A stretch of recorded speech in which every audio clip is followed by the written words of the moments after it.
A low-growth environment from a technical perspective is an environment where asset prices rise by less than their average long-term increases. If this happens over a short period of time, markets generally correct for this by increasing beyond their average compounding rate.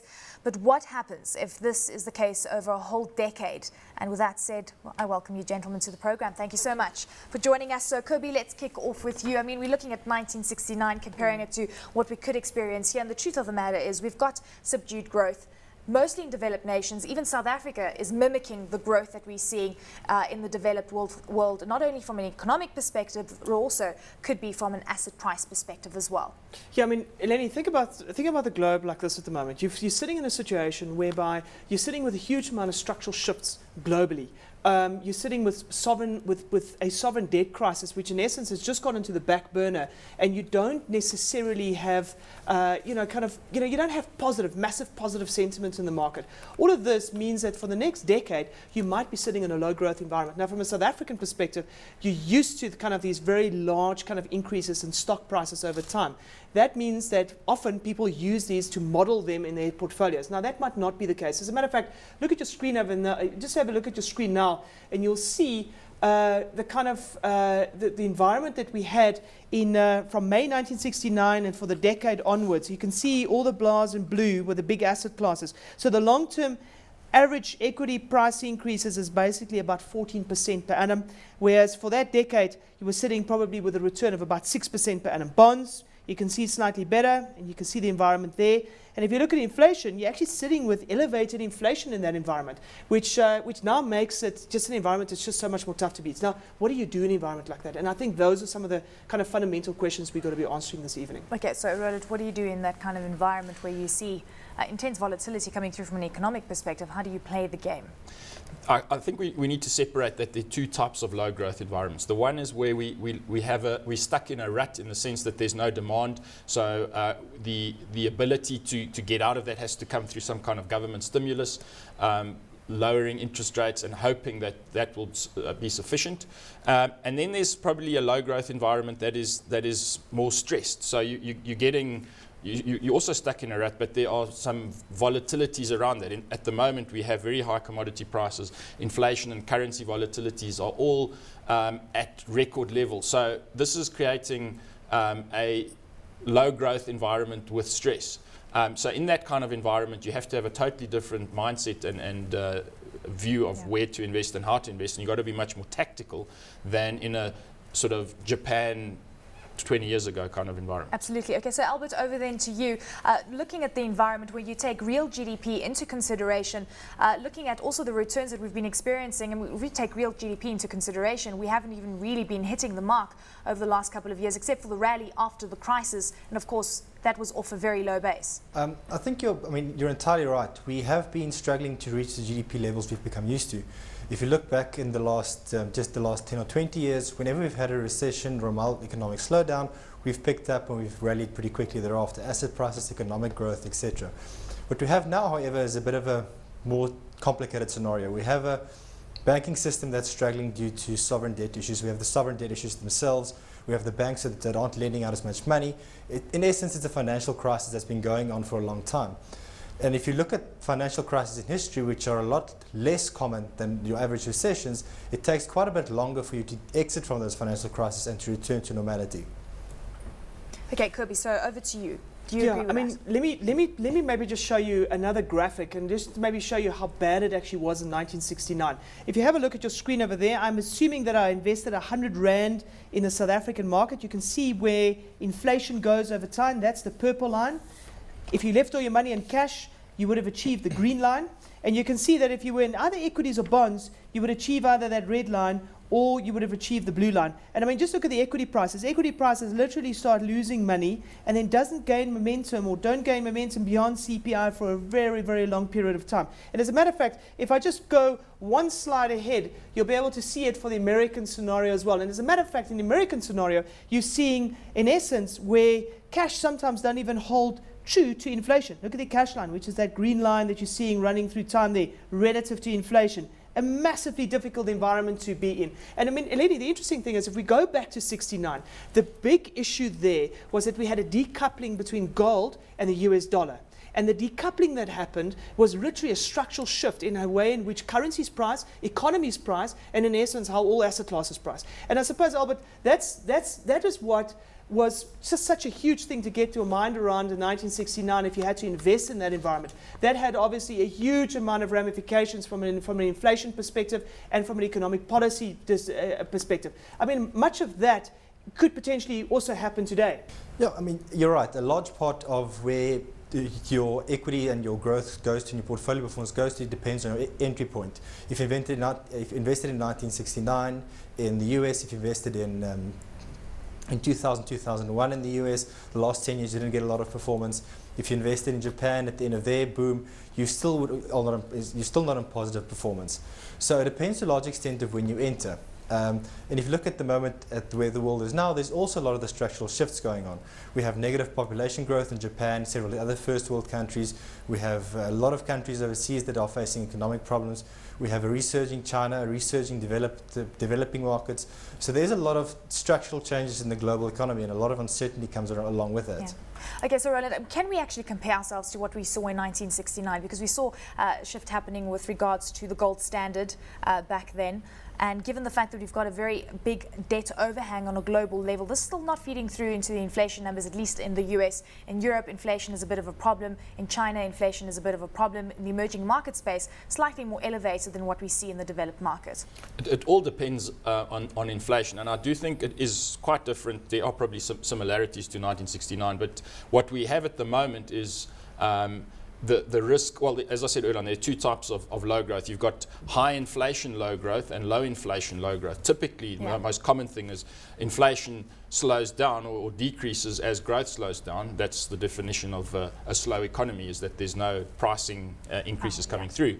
But what we have at the moment is we have very high, at record high levels, commodity prices, oil prices, food prices. So we're actually in a situation right now where the low growth is coming with high inflation. And it's certainly not running riot yet, but any increases in inflation in this environment will be very different to the 1969 environment. We did have an oil crisis in the 70s, so let's hope we don't have the oil price going to 160. But if that were to happen, that could have serious ramifications that will be very different in this environment to previous ones. Okay, so Albert, with regards to a possible stagflationary environment playing out, especially with regards to the emerging market space, and also looking at South Africa, because they say that we're teetering on this, how would you then respond to ensuring that you do beat inflation over the long term and you take real GDP into account when you look at the overall returns that you need to make? One of the problems with the current stagflation environment is that interest rates are extremely low, both in the developed markets and at 30-year lows in South African markets. In the US and Europe, it's just above zero. In Japan, it's just above zero. In South Africa, it's at 5.5% with inflation running above 6%. So if you look at the historical charts, you'll see that cash, while not outperforming inflation, often stays with it. The problem we have at the moment is that if inflation gets out of control, we don't have interest rates that will go up along with them. Most of the developed world and a lot of developing countries have actually kept their interest rates low to help combat a lot of the banking issues and to help with a bit of the growth. Now, what that means is that you're going to have to find alternative asset classes to invest in. And here's where it starts becoming a bit difficult. You can look at anything from cash through bonds through to equities, but what a lot of people are investing in at the moment, even though it is a bit volatile, is inflation-linked bonds. Now, inflation-linked bonds is not something that you can invest all your money in. It's not a very liquid asset class, but a lot of them give you anywhere from inflation plus 1 to inflation plus 3 or inflation plus 4% if you're willing to go into the corporate space. So there are some mandates. We do have a very high allocation to inflation-linked bonds, which will give you some volatile but relatively steady and predictable performance over the longer term. I mean, I think Albert is making a classically good point there, and that is that today we have some tools available that you don't necessarily have available to you back in 1969. So the example in 1969 goes and kind of shows kind of that big structural shift, and we're potentially going through that structural shift at the moment. I mean, you could do whatever you want with all the asset classes in 1969, and even with perfect foresight, you probably still wouldn't have beaten inflation. Never mind actually, beating inflation by margins beyond that in order to ensure that your capital actually stays intact once you've had a drawdown. Just have a look at your screen again, and you'll just see some of the structural shifts that are happening in our economy at the moment. It shows basically emerging markets and their their percentage that they own of the various factors on the side of the screen relative to developed markets. And you can see that they own a large portion in population, land mass, foreign exchange reserves, and energy consumption. But once you get to GDP and exports and market cap, they're not necessarily sharing to the degree that maybe they should be. And maybe that's one of the issues as well. I mean, Albert, this chart comes from you. Would you agree with that emerging markets was going to start sharing more and more in global growth, and that structural shift obviously could potentially lead us into a low growth environment as the economy continues to shift and people get used to this? Yes, I mean, it's a classical factor. If I was at a talk that day as well where we discussed that GDP growth over the long term basically boils down to population growth and changes in productivity growth. So the more your population grows, the more productive your population becomes, it means that the faster your economy is going to grow, the more returns you're going to get. The place where you have the most population growth, the places where you have the most potential productivity growth is the emerging markets. Now we've seen that to a large extent in some of the East Asian countries, even to a large extent in South America. Where we haven't seen it yet is our very own Africa. There is almost 1 billion people living on this continent, and we have a large population growth and massive potential for productivity growth. So that is, while not an easy space to get into, certainly an area where over the next 5, 10 to 20 years, should the world present with the problems we've seen of continued low growth in developed markets, where growth can potentially come from if you can get into those markets to invest. So how would then investors respond? Roland, give us some solutions that we can look at. Well, I guess if, you know, my background is equity, so if we're going to be in a high inflation environment, I would probably prefer equities like growth stocks, because they can grow their earnings in a higher inflation environment a lot better. If we're in a low inflation environment, you probably want to focus more on the value stocks that give you some kind of yield. And in the bond space, I mean, I guess it depends on policy to a large extent. Maybe I can ask Albert this question, is if you were Jill Marcus, how would you manage the situation, or at what point do you increase interest rates? Let's assume inflation runs a bit harder than it is at the moment, surprises on the upside. You don't want to get that to run away, but you also don't want to stifle growth. I mean, that to a large extent will determine what you want to do in the bond space. Is that right? Well, to some degree, yes. I mean, the front end of the yield curve is very dependent on interest rate expectations, but the back end, the past, say 10 years in the yield curve, where the government starts funding, is a lot more dependent on long-term growth assumptions and prospects for a country, as well as fiscal responsibility, fiscal spend, budget deficits, etc. So while Jill Marcus has control over the front end of the yield curve, the back end of the yield curve is a lot more the prerogative of the finance minister and the ANC, and how the government decides to spend our money. I think, to answer your first question, when would I start hiking interest rates? I think interest rates probably will be starting to increase at some stage when we see the core interest rates, the core inflation rates rising. So what that means is, once the factors that South Africans actually consume, the service delivery, a lot of the local services start increasing in costs, at that stage you might see interest rates starting to rise. It will also depend to a large extent on what's going on around the world. South Africa is very dependent on foreign markets, and if Australia and the US and the UK and the EU and most of our trading partners in China are keeping their rates on hold, or keeping their rates, or cutting the rates, or cutting the reserve ratios, it probably won't make a lot of sense for South Africa to raise their rates exorbitantly. Kobe, you were talking about the commodity space and the fact that commodities are very elevated right now. It's not being reflected, for example, in the resource sector in South Africa. The stocks are still very undervalued. I mean, looking at that sector, for example, I mean, is this one way to also beat the market, going into a value scenario, perhaps in a sense, and then hope for things to get better? Because post the low growth area, if we compare it to 1969, it's only going to be a decade. So you still perhaps have a bit of chance to invest. I mean, Eleni, and you make a classically good point there, and I think what you're trying to also say is that in order to beat a low growth environment, the one thing that you have to become is a lot more tactical about your asset allocation. Yeah. So kind of these long growth paths and kind of keeping to strategic asset allocations is not necessarily going to achieve that, because you are sitting in this erratic environment potentially where things could either go pro-growth and then quickly switch off again. And you need to be able to harness that from an asset management perspective in order to ensure that you can actually gain the return and then lock in the return for portfolio gains until things start normalizing again.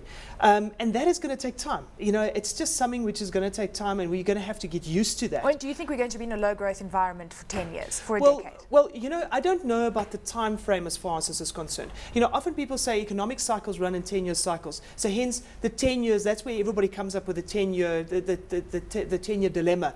But I think for me is from an asset management perspective, you've got to watch, you've got to understand valuation, you've got to understand where you want to be, and you need to be aggressively buying asset classes that could potentially gain returns. And I mean, Albert made a classic point just now when he spoke about inflation linkers, because you want to buy inflation linkers at some points in the cycle, and you might want to sell those, but you have to be tactical about these Absolutely. things. Timing. Do you think that we're going to have a low growth? We've seen for 10 years in the US low equity returns. We mustn't forget that we think we are in a low growth environment in South Africa, but our markets are at an all-time high. So Exactly. we've actually escaped. And a PE that is still sitting at 13, 14. Exactly. So we've escaped a lot of this American effect and the European effect. So let's hope if those economies recover, that ours will recover with it. So, Albert, what is your view? Do you think we're going to see a low growth environment going forward for a decade? Well, I think that it's entirely possible to see a low growth environment for considerable time going forward. I don't necessarily think it will be a decade. We need to remember that even though it feels like yesterday, we've been in this market now since you could probably trace back the origins of some of the difficulties to 2007, 2008. So let's say another 5 years brings you to 2016, 2017. And a lot of people feel that by then most of the troubles will be sorted out. Hopefully, I myself hope it will happen a bit earlier than that. But it is entirely possible that time would be the only thing that can recalibrate the current global imbalances, and that we're going to be in a muddle through difficult situation for a considerable time going forward.